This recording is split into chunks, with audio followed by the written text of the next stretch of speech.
मैं इन दिनों अपने ससुराल वालों की वजह से ज़्यादा परेशान रहने लगी थी। सारा दिन मैं सोचो कि मैं गुम रहती थी और अपने पति सास का बदला हुआ रवैया महसूस करती हल्की हालांकि वो लोग अपनी जुबान से मुझे कुछ भी नहीं कहते थे। वह मेरा बहुत अच्छी तरह से ख्याल रखते थे, मगर मेरे साथ बहुत कुछ ऐसा हो रहा था जो मुझे परेशान कर रहा था और बहुत कुछ सोचने पर मजबूर कर रहा था। शादी के बाद से ही मेरे पति बर्बाद मेरे साथ कुछ ज़्यादा अच्छा नहीं था, लेकिन ऐसा भी नहीं था कि मुझसे प्यार नहीं करते थे कि मेरे या फिर मेरा ध्यान नहीं रखते थे। वह मेरा बहुत ख्याल रखते थे, लेकिन बहुत ज़्यादा चुप चुप रहते थे। मुझसे अपने दिल की कोई बात नहीं कहते थे। पहले की तो मुझे ऐसा लगा कि शायद हो सकता है वह ऐसे ही, क्योंकि कुछ लोग होते हैं जो बहुत कम बोलते हैं, वक्त के साथ वो बदल जाएंगे। लेकिन धीरे धीरे मुझे इस बात का एहसास हो गया कि यहाँ पर बहुत कुछ बात है, और यही है जब मैं भी अपने पति के करीब जाने की कोशिश करती हूँ तो मेरी सास और नंद बीच में आ जाती है। वह कभी भी मुझे मेरे पति के साथ अकेला नहीं छोड़ती थी। मैं बहुत एक अच्छे और अमीर घर की लड़की थी। मैं बहुत ज़्यादा खूबसूरत और पढ़ी लिखी थी। मेरे परिवार वालों चाहते थे कि मुझे एक शरीफ और सुलझा हुआ लड़का पति के रूप में मिले, जो मेरा बहुत ज़्यादा ख्याल रखे, मुझे कभी भी किसी चीज़ की कमी ना होने दे। मेरी पढ़ाई कंप्लीट हो गई थी तो मेरे घर वालों ने मेरे लिए रिश्ता देखना शुरू कर दिया था। कुछ दिनों के बाद ही मेरे पड़ोस में वाली आंटी अनिल का रिश्ता लेकर मेरे घर आई। उन्होंने बताया कि लड़का बहुत नेक और शरीफ है। मेरे घर वालों अनिल को देखते ही उसके घर गए और उसकी माँ और बहनें की हमारे घर आई, और मेरी मम्मी पापा को अनिल और उसके घर वालों को बहुत अच्छे लगे। जब मेरे पापा ने कुछ लोगों से पूछताछ की तो वो सब लोग ने बताया कि वह एक शरीफ लड़का है, एक ऑफिस में उसकी नौकरी करता है और अपनी माँ बहनों का बहुत ज़्यादा ध्यान रखता है। जब मेरे पापा को तसल्ली हो गई कि यह रिश्ता पक्का हो गया है, और 1 महीने बाद ही मेरी शादी अनिल के साथ हो गई। मेरी सास और नंदे बहुत अच्छी थी। वो मेरा बहुत ज़्यादा ख्याल रखती थी, मुझे किसी भी काम को हाथ लगाने नहीं देती थी। यह सच बात है कि मुझे कुछ नहीं आता था, क्योंकि वह कभी मेरे घर में कोई कमी महसूस नहीं करवाया गया था। मेरे घर में नौकर काम करते थे, लेकिन मेरी ससुराल में कोई भी नौकर नहीं था। यह लोग ज़्यादा अमीर नहीं थे, लेकिन दिल के बहुत अच्छे थे और सादा मिजाज के थे। मेरा पति भी मेरा बहुत ज़्यादा ख्याल रखते थे, लेकिन एक बात मुझे बिल्कुल भी अच्छी नहीं लगती थी कि वह यह थी कि जब मैं अपने पति के करीब जाने की कोशिश करती थी या उनसे बात करती तो मेरी सास नंद बीच में आ जाती। हमारी शादी के अभी कुछ दिन हुए थे, तब रात में मैं अपने कमरे में सोने गई। मैं लेटी ही थी कि अचानक मेरे ननद मेरे कमरे में आ गई और मुझसे कहने लगी कि भाभी, क्या मैं आपके साथ सो सकती हूँ? मुझे अपने कमरे में बहुत गर्मी लग रही है। आपको कमरे में तो ऐसे ही लगा हुआ है। मैंने उससे कहा, ठीक है, कोई बात नहीं, तुम यहाँ पर सो जाओ। असल में मैं मेरी ससुराल में किसी भी कमरे में ऐसी नहीं लगा हुआ था, लेकिन मेरे पापा ने मुझे दहेज में बहुत सारा सामान दिया था और मेरे कमरे में जो ऐसी लगा हुआ था वह भी दहेज में ही मेरे पापा ने मुझे दिया था। मैंने सोचा कि चलो कोई बात नहीं है, अगर दिल में मेरी माँ मेरे कमरे में सो जाएगी तो इसमें कोई बुरी बात नहीं है। इसलिए मैंने खुशी खुशी उसे अपने कमरे में सुला लिया। लेकिन हैरत की बात यह है कि अब तो यह रोज ही आने लगा था। जब भी मैं रात को अपने कमरे में सोने जाती तब मेरी सास या मेरी नंदों में से कोई भी मेरे कमरे में आता और मुझसे कहता कि हमें आपके कमरे में सोना है। मैं अपने पति का चेहरा देखती, लेकिन वह अपनी माँ और बहनों से कुछ नहीं कहते थे, बल्कि मुझे कहते थे कि ठीक है, तुम भी इन्हीं के साथ सो जाओ, मैं दूसरे कमरे में जाकर सो जाता हूँ। जब मैं उनसे कहने लगी कि मैं भी आपके साथ चलती हूँ तो मुझसे कह देते थे कि नहीं, तुम ये इसी में सोने की आदत है, तुम यहाँ कमरे में आराम से सो जाओ, मुझे तो गर्मी में रहने की आदत है, तुम कहाँ मेरे लिए परेशान होती रहोगी। जब मेरे पति मुझसे प्यार से यह बात कहते तो मुझे लगता था कि वह मेरी बहुत ज़्यादा फिक्र करते हैं, इसलिए मुझे ऐसा करने के लेकिन अब मुझे ऐसा लगने लगा था कि मेरी सास और नंदे ज़बरदस्ती हम दोनों के बीच आती है ताकि मैं अपने पति से कोई बात ना कर सकूं, और मेरे पति भी मुझे कुछ ज़्यादा बात करने की कोशिश नहीं करते थे, लेकिन मैं करती थी क्या, उन्हें अपने कमरे में सोने से मना तो नहीं कर सकती थी। एक दिन मैंने सोचा कि अपने पति से इस बारे में बात की जाए करूँगी, वह अपने कमरे में भी ऐसी लगवा दे ताकि वह भी अपने कमरे में आराम से सो सके। अगले दिन जब मेरे पति ऑफिस से घर आए तब मैंने उनसे कहा कि आप क्यों ना माँ जी के कमरे में भी एक ऐसी लगवा दे ताकि वह लोग भी आराम से सो सके और हम भी अपने कमरे में आराम से सो सकें। यह बात मेरी सास ने सुन ली और वह अब मुझसे कहने लगी कि बहू, मेरा बेटा इतना कहाँ कमाता, छोटी सी तो नौकरी, इसमें घर का खर्च है मुश्किल से चलता है, और तू कह रही है कि घर में एसी लगवा दो, हम तेरे कमरे में सोते हैं तो क्या तुझे अच्छा नहीं लगता? ठीक है, हम हमें से कोई आज तेरे कमरे में नहीं सोएगा। मैंने अपने सास से कहा कि नहीं माँ जी, ऐसी कोई बात नहीं है, जो मैं सिर्फ यह चाहती हूँ कि अनिल भी ठंडे कमरे में सोए। वह सारा दिन काम कर कर थका हारा घर में आते ही और गर्मी में पड़े रहते हैं। मैं सिर्फ इस वजह से कह रही थी कि वरना मेरा ऐसा कोई मतलब नहीं था। यह कहकर मैं चुपचाप अपने कमरे में चली गई। कुछ देर के बाद मेरे पति कमरे में आए और नाराज होकर मुझसे बोले कि तो अगर तुम इतना ही बुरा लगता है अपने कमरे में मेरी माँ और बहनें को सुलाना, तो तुम मना कर दे। तो मेरी गरीबी का मजाक क्यों उड़ा रही हो? तुम जानती हो कि मैं एक छोटी सी नौकरी करता हूँ। तुम्हारे बाप और भाइयों की तरह मेरा कोई बिजनेस नहीं है कि मैं बिना सोचे समझे पैसे खर्च कर दूँ। जानता हूँ कि अब तुम बहुत अमीर घर से आई हो, लेकिन तुम्हारे पिता के यह शादी अपनी मर्जी से की थी। तुम मुझसे कहती हो वह किसी अमीर लड़के से तुम्हारी शादी करे जो तुम्हारी हर ख्वाहिश को पूरी कर सके। मैंने अपने पति से कहा कि ऐसी बात नहीं है, मैं सिर्फ आपके साथ कुछ समय बिताना चाहती हूँ। जब से मेरी शादी हुई है तब से हमने एक दूसरे के साथ बिल्कुल भी टाइम स्पेंड नहीं किया है। मैं अपने आपको जानना चाहती हूँ, समझना चाहती हूँ। दिन में आप सारा दिन ऑफिस में काम करते हैं और रात को अपनी माँ और बहनों के कमरे में आ जाती है। अब आप ही बताइए मैं क्या करूँ? मुझे ये बात सुनकर मेरे पति चुपचाप कमरे से बाहर चले गए। मैं एक बहुत ज़्यादा खूबसूरत और जवान लड़की थी। मैं बहुत ज़्यादा बन सवर कर रहती थी ताकि अपने पति का ध्यान अपनी तरफ खींच सकूं, लेकिन फिर भी पता नहीं वो क्यों वह कौन से सोच में गुम रहते थे कि मेरी सास और नंदे तो बहुत ज़्यादा अच्छी थी। मेरी नंदे तो हर टाइम मेरी तारीफ करती रहती थी, लेकिन मुझे अपने पति की तारीफ सुननी थी। मेरी सास मुझे घर का कोई काम नहीं करने देती थी, इसी वजह से मैं हमेशा घर में साफ सुथरी और तैयार रहती थी। इसके बाद मैं भी पति का तरफ ज़्यादा तवज्जो नहीं देता था। तभी मैं उससे बाहर जाने का क्या या घूमने के लिए कहा तो कहती है कि तुम वह मुझे साथ ले जा थे, लेकिन हमारे साथ में हमारी ननद भी जाती थी और यह बात मुझे बिल्कुल भी पसंद नहीं था कि एक दिन मैंने सोचा कि क्यों न मेरी नंदों को शादी कर दी जाए।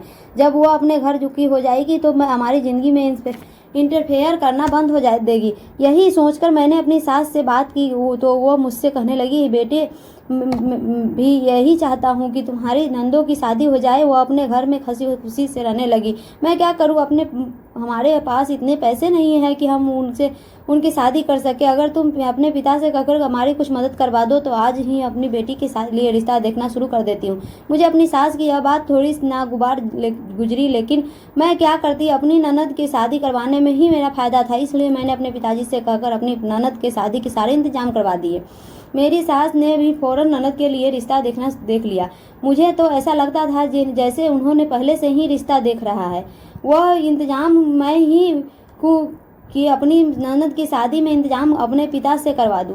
खैर, जो भी 1 महीने में मेरी ननद की शादी भी हो जाएगी। जब भी मेरे घर में पैसों की या किसी भी चीज़ की परेशानी होती तो मेरी सास मुझसे कहकर मेरे मायके से पैसे मंगवा लेती थी। मैं हंसी खुशी उनकी सारी बातें मान लेती थी। एक दिन मैं अपनी सास के पास बैठी थी, तब मैंने उनसे अपने पति के बारे में बात की। मैंने कहा उनसे, माँ जी, क्या अनिल किसी और को पसंद करते हैं कि क्या वह मुझसे शादी नहीं करना चाहते थे? मेरी यह बात सुनकर मेरी सास छिटक गई और मुझसे कहने लगी कि नहीं बेटी, ऐसा तो कोई बात नहीं है। तुम ऐसा क्यों सोच रही हो? अनिल से तुम्हारे कुछ कहा है? मैंने कहा नहीं माँ जी, उन्होंने तो मुझे कुछ नहीं कहा, लेकिन जब उससे हमारी शादी हुई है तो उसे पता नहीं क्यों मुझसे दूर रहते हैं, मुझसे ज़्यादा बात भी नहीं करते। मेरी हर सास ने कही, बेटी तू फिक्र मत कर, मैं उससे बात करूँगी। आज के बाद वो ऐसा नहीं करेगा। यह सुनकर मुझे बहुत ज़्यादा खुशी हुई। अगले दिन जब मेरे पति ऑफिस से घर आए तो मुझे कहने लगे कि चलो बाहर खाना खाने चलते हैं। उनसे मुंह से यह बात सुनकर मुझे बहुत अच्छा हैरत हुई, क्योंकि आज तक उन्होंने मुझसे कभी भी कोई ऐसी बात नहीं कही थी जिससे मैं समझ गई थी कि मेरी सास ने उनसे ज़रूर कोई बात कही है, इसलिए वो मुझे खाने पर ले जा रहे हैं। आज मैं बहुत ज़्यादा खुश थी। मैंने उनसे कहा, ठीक है, आप 10 मिनट रुको, मैं तैयार होकर आती हूँ, फिर हम दोनों साथ में डिनर करेंगे। चले गए और आज पहली बार हम दोनों ने अकेले में टाइम स्पेंड किया था। अनिल ने आज भी मुझसे कोई बात नहीं की थी, वह आज भी चुपचाप से थे, लेकिन मैंने सोचा चलो कोई बात नहीं, आज पहली बार मेरे साथ अकेले घूमने आए हैं तो धीरे धीरे सब ठीक हो जाएगा। मैं सोच रही थी कि मेरी सास कितनी अच्छी है, मेरा कितना ख्याल रखती है। उसके बाद कुछ दिन सब कुछ समय बहुत अच्छा रहा। मेरे पति भी मुझसे बहुत कुछ अब करने लगे थे। मैं भी रोज़ उन्हें अपने साथ से खाना देती, उनका खूब ख्याल रखती थी। एक दिन जब वो मेरे पति खाना खा रहे थे तो पड़ोस की एक लड़की हमारे घर पर को आई। उसका नाम रिया था। वह मेरी ननद से मिलने आई थी। उसे देखकर मेरे पति फौरन से उठकर कमरे में चले गए। पता नहीं क्यों उस लड़की को देखकर बहुत अजीब सा लग रहा था। वह मेरे पति को घूर घूर कर देख रही थी। वह कुछ देर हमारे घर रुकी और फिर वह वापस चली गई। लेकिन अब हर लड़की अक्सर हमारे घर आती थी और मेरे पति को अजीब नज़रों से देखती थी। मुझे उसका इस तरह से देखना बिल्कुल भी अच्छा नहीं लगता था। और हमारे घर पर उस समय आती थी जब अनिल घर पर होते थे। वैसे तो अनिल उस लड़की से कोई बात नहीं करते थे, लेकिन फिर भी पता नहीं क्यों मुझे अजीब सा लग रहा था। एक दिन अपनी माँ से मिलने अपने मायके में गई हुई थी। शाम को जब मैं वापस आई तो घर में कोई नहीं था, लेकिन मुझसे एक कमरे से हल्के हल्के से किसी की बोलने की आवाज़ आ रही थी। जैसे ही मैं उस कमरे के करीब पहुंची और दरवाज़ा खोलते ही वाली पीछे से मेरी सास ने मुझे आवाज़ लगा दी कि मेरी तुम अपने मायके से कब आई। मैं फ़ौरन मुड़ी और अपनी सास के पास चली गई। मैंने उससे कहा कि माँ जी अभी आई हूँ, लेकिन मुझे इस कमरे से किसी की बोलने की आवाज़ आ रही है। उन्होंने कहा कि नहीं बेटा यह तो कोई भी नहीं है। हम लोग को तो पड़ोस के घर में बैठे हुए थे, यहाँ भला कौन आ सकता है। जब उन्होंने मुझसे कहा तो मैं अनिल के बारे में पूछा तो मेरी सास कहने लगी कि वह तो ऑफिस में है, अभी तक नहीं आया है। मैंने कहा ठीक है। यह कहकर मैं अपने कमरे में चली गई। अपने कमरे में आकर सोचने लगी कि वहाँ से किस चीज़ की आवाज़ आ रही थी, क्योंकि वो आवाज़ बिल्कुल मेरे पति की आवाज़ जैसी थी। तो क्या अनिल घर में ही थे? माँ जी मुझसे झूठ बोल रही थी, लेकिन माँ जी मुझसे क्यों झूठ बोलेगी। मेरे दिल में अजीब अजीब वो हर आ रहे थे। लेकिन अनिल कुछ देर बाद घर आए तो मैंने उनसे पूछा कि आप कहाँ थे। मुझसे कहने लगे कि जैसा सवाल कर रही हो कि तुम्हें पता नहीं कि मैं ऑफिस में ही था। मैंने कहा कि ठीक है। जब से मैंने अपने पति की शिकायत अपने साथ की थी तो अब तो मेरे पति मेरा बहुत ज़्यादा ख्याल रखने रखा था। मुझे घुमाने भी लेकर जाने लेकिन पता नहीं क्यों मेरे दिल में शक बैठ गया था। एक रात मुझसे प्यास लगी। मैं पानी पीने के लिए उठकर तो मैंने देखा मेरे पति कमरे में नहीं थे। मैंने बाहर जाकर उन्हें देखा तो वह किसी से हल्के हल्के फ़ोन पर बात कर रहे थे। जब मैंने उनसे पूछा कि किस बात कर रहे हैं तो उन्होंने कहा कि एक ज़रूरी कॉल थी। मैंने कहा इतनी रात में किसकी ज़रूरी कॉल थी। तब मेरे पति मुझे पर नाराज़ हो गए और गुस्से में से बोले कि क्या तुम मुझ पर शक करती हो? कर रही मुझ पर भरोसा नहीं है। ऑफिस से कॉल थी, यही बात कर रहा था। लेकिन मुझे तुम्हें क्या हुआ है? तुम इतनी रात को कहाँ जा रही हो? मैंने कहा कुछ नहीं, बस प्यास लगी थी, पानी पीने के लिए उठी थी। जब आपके कमरे से नहीं देखा तो बस आपके देखने के आ गई। उसके बाद हमने दोनों कमरों में आ गए। अनिल तो आराम से सो गए, लेकिन मेरी सारी रात यही सोचती रही कि इतनी रात में अनिल किससे बात कर रहे थे। ऑफिस से तो इतनी रात की फ़ोन आ नहीं सकता। ज़रूर यह मुझसे कुछ न कुछ छुपा रहे हैं। आजकल मेरे साथ बहुत अजीब अजीब बातें हो रही थी, या फिर मैं कुछ ज़्यादा ही सोच रही थी। मुझे कुछ भी समझ में नहीं आ रहा था कि आखिर क्या हो रहा है। अनिल अचानक से ही इतनी बदल गए थे कि पहले तो मुझसे कुछ कम बात करने लगे थे, लेकिन अब मुझसे बातें भी करने लगे थे। मेरा ध्यान रखते थे, मुझे घुमाने ले आते थे। लेकिन उससे बाद भी पता नहीं क्यों एक अजीब से डर मेरे दिल में घर कर लिया था। अब अक्सर यही होने लगा था। जब भी रात को मेरी आंखें खुलती तो मेरे पति कमरे में नहीं होते थे। बाहर जाकर देखती तो वह हल्के हल्के किसी फ़ोन से बात कर रहे होते थे। मेरा शक बढ़ता जा रहा था। एक दिन मैं अपनी दोस्तों के साथ शॉपिंग कर वापस आ रही थी, तब मैंने अपने पति को उस लड़की के साथ देखा जो हमारे पड़ोस में रहती थी। लेकिन मैंने अपने पति को साइड में देखा था।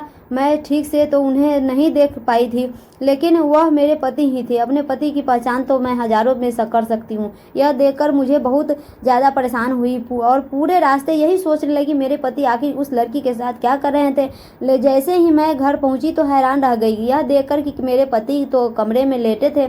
मैंने उनसे पूछा कि आप कब आए, तो वह कहने लगे कि मुझे आए हुए 2-3 घंटे हो गए। मेरी तबीयत कुछ ठीक नहीं थी, इसलिए मैं आज ऑफिस से जल्दी घर आ गया था। जब मैंने उनसे पूछा कि अभी आते हुए रास्ते में मैंने आपको देखा था, तो वो मुस्कुराकर कहने लगे, अरे वाह, तुम्हें तो अब हर जगह मैं ही दिखाई दे रहा हूँ। शायद तुम मुझसे कुछ ज़्यादा ही मोहब्बत करने लगी हो। जब उन्होंने मुझे यह बात कही तो मैंने उनसे आगे कोई भी सवाल नहीं कर पाए। जब मैंने अपनी सास और ननद से इस बारे में पूछा तो वह भी मुझसे कहने लगी कि हाँ अनिल को आए हुए तो काफ़ी टाइम हो गया है, वह तुम्हारे ही अब आने का इंतज़ार कर रहा था। जब मेरी सास ने यह बात मुझसे कही तो मुझे लगा कि शायद मैं गलत थी, मैंने किसी और को देख लिया होगा जिसे मैं अपने पति समझ रही थी। फिर मैंने यह सब कुछ अपने दिमाग से निकाल दिया, लेकिन कुछ दिनों के बाद फिर मुझे ऐसा हुआ जो मैं बर्दाश्त नहीं कर सकता।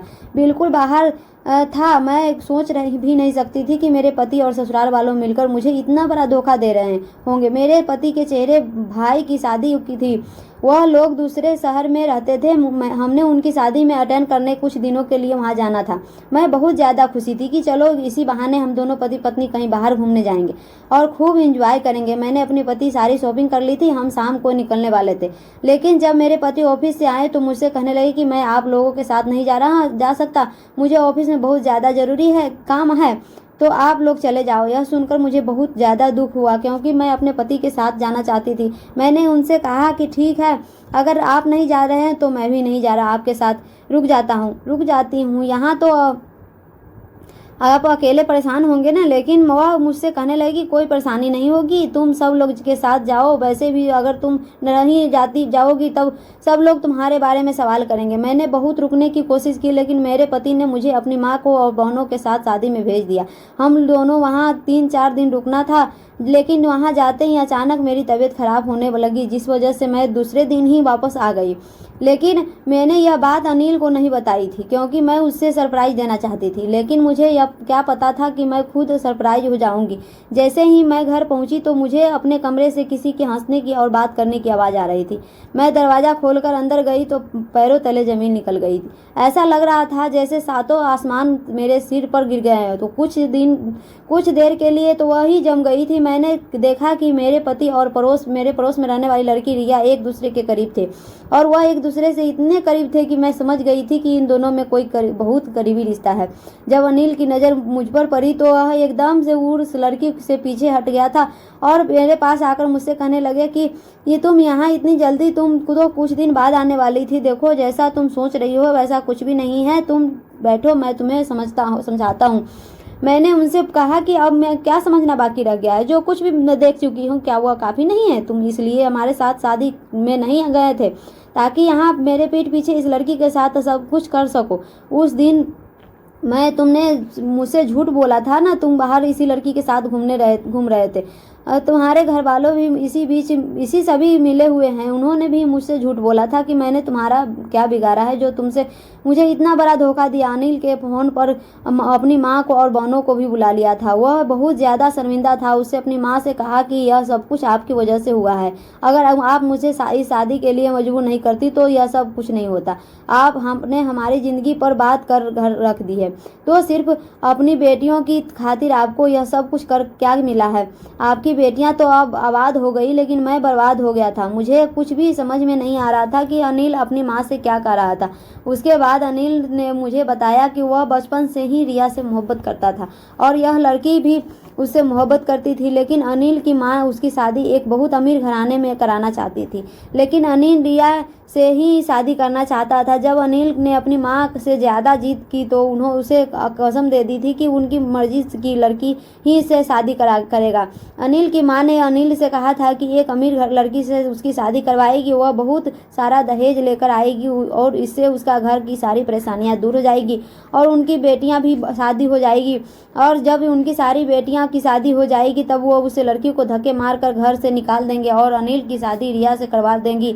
अनिल इस बात पर राजी हो जाएगा, तो इसीलिए मैंने मजबूर होकर अपनी माँ की जीत के आगे घुटने टेक दिए थे और तुमसे शादी कर ली। मैं तुमसे शादी नहीं करना चाहता था, मैं रिया से मोहब्बत करता हूँ। शादी के बाद मैंने तुम्हें बहुत कोशिश की कि मैं रिया को भूल कर तुम्हारे साथ एक नई ज़िंदगी शुरू करूं और मैं उसको भूलने लगी थी, लेकिन जब मैं उससे हमारे घर में आना जाना शुरू किया तो फिर से हमारी मोहब्बत परवाना चढ़ने लगी। मैं तुम्हारे काबिल नहीं हूँ, मैं जानता था कि तुम्हारे साथ बहुत गलत हो रहा है, इसलिए मैं तुमसे नज़रें नहीं मिला पाता था। तुम एक बहुत अच्छी लड़की हो, मैं जानता हूँ कि मैंने साथ तुम्हारे बहुत गलत हुआ है, मैं तुम्हारा गुनाहगार हूँ और मेरी गलती माफ़ी के लायक नहीं है, लेकिन फिर भी मैं तुमसे माफ़ी मांगता हूँ। मैंने तुम्हारे बहुत दिल दुखाया है, तुम्हें धोखा दिया है, प्लीज़ मुझे माफ़ कर दो। अपने पति के मुंह से सारी सच्चाई सुनने के बाद मैं टूट गई थी। मुझे समझ में नहीं आ रहा था कि आखिर यह सब क्या मेरी क्या गलती है थी। मैंने अपने पति के से क्या कहा, तुम्हें कभी भी माफ़ नहीं करूंगी। तुमने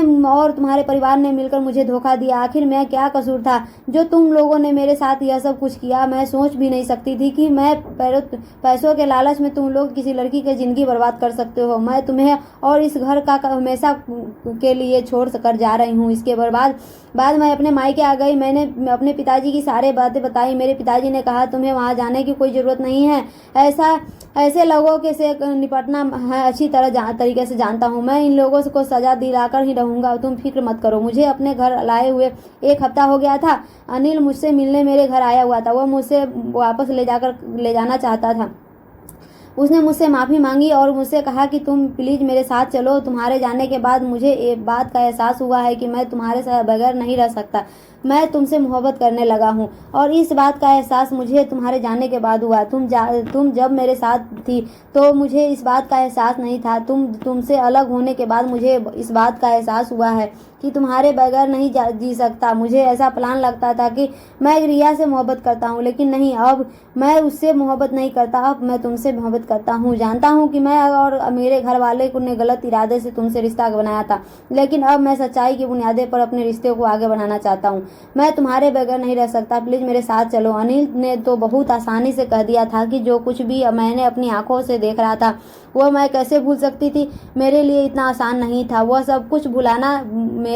मैंने अनिल से कहा कि मैं तुम्हारे कभी वापस नहीं आऊँगी। बेहतर है कि तुम अपनी मोहब्बत रिया से शादी कर लो और उसके साथ खुश रहो। तुम्हारे साथ नहीं जाना चाहती। यह कहकर मैं अपने कमरे में वापस चली गई। अनिल बराबर मुझे फ़ोन करता रहा, लेकिन मैं उसका फ़ोन अपडेट नहीं करती थी। अपने हमारे कमरे में ही ना कुछ खाती और ना कुछ पीती थी। इसकी वजह से मैं बहुत कमज़ोर हो गई थी। एक दिन मुझे चक्कर आ गया और मैं गिर गई। जब मेरी माँ ने डॉक्टर को बुलाकर मेरा चेकअप करवाया तो मुझे पता चला कि मैं प्रेग्नेंट हूँ। मुझे समझ नहीं आ रहा था कि यह खबर सुनकर मैं खुश हूँ या दुखी। मेरी माँ ने यह खबर पति और ससुराल वालों को दे दी। खबर सुनते ही वे लोग घर पर आ गए। उन्होंने मुझसे माफ़ी मांगी और घर साथ चलने की कहा। मेरी माँ ने भी मुझे समझाया, अनिल को तुम्हारे ससुराल वालों को अपने किए पर पछतावा है। वह लोग तुम्हें वापस लेकर जाना चाहते हैं। तुम्हारे पापा से भी बात की है और वादा किया है कि तुम्हारे साथ कुछ गलत नहीं करेंगे। बेटी, मैंने अनिल की आंखों में तुम्हारे लिए मोहब्बत देखी है। गलती हर इंसान से होती है। अनिल से भी गलती हो गई। तुम उसे माफ़ी कर अपनी नई जिंदगी शुरू करो, लेकिन फैसला तुम्हारे हाथ में है। जो फैसला तुम करोगी वही हमें मंजूर होगा। लेकिन मैं और तुम्हारे पापा यही चाहते हैं कि तुम सब कुछ भूल कर अपनी नई जिंदगी शुरुआत करो। बहुत सोचने के बाद मैंने फैसला लिया कि मैंने अपने बच्चों को खातिर अनिल को माफ़ कर दिया था। मैं उससे साथ उसके घर वापस चली गई थी। अनिल ने मुझसे कहा था कि अब हम लोग इस घर में नहीं रहेंगे, दूसरे शहर में शिफ्ट हो जाएंगे जहाँ रिया का साया भी हम पर नहीं होगा और तुम खुश रहोगी। तुम्हारे दिल से यह वहम दूर हो जाएगा कि मैं रिया से मिलता हूँ या छुपकर उसे बात करता हूँ। और जैसा उसने कहा था वैसा ही किया। कुछ दिनों के बाद ही हम दूसरे शहर में शिफ्ट हो गए थे। अनिल को वहाँ एक अच्छी जॉब मिल गई थी। अनिल बहुत ज़्यादा ख्याल रखता था और मुझे से बहुत मोहब्बत करने लगा था। वह वक्त पर अपनी मोहब्बत का इजहार करता। हम दोनों बहुत ज़्यादा खुश थे। देखते ही देखते भगवान ने हमारे घर में खुशी दे दी थी। मैं एक बेटे की माँ बन गई थी। अब हम दोनों की खुशी रहते ही हमारे बीच में कोई भी नहीं था। अनिल की बहनें भी शादी हो गई थी। उसकी माँ हमारे साथ ही आकर रहने लगी थी। वह भी मेरा बहुत ज़्यादा ख्याल रखती थी। मुझे भी अपनी माँ की कमी नहीं महसूस होने देती थी। हमारा एक छोटा सा परिवार था जो बहुत खुश रहता था। दोस्तों, उम्मीद करता हूँ कि हमारी कहानी आपको पसंद आई होगी। पसंद आई है तो वीडियो को लाइक करें, चैनल पर नए हो तो चैनल को सब्सक्राइब करें और हाँ, नोटिफिकेशन बेल को ज़रूर दबाएं ताकि अगली अपडेट सबसे पहले आपको मिले।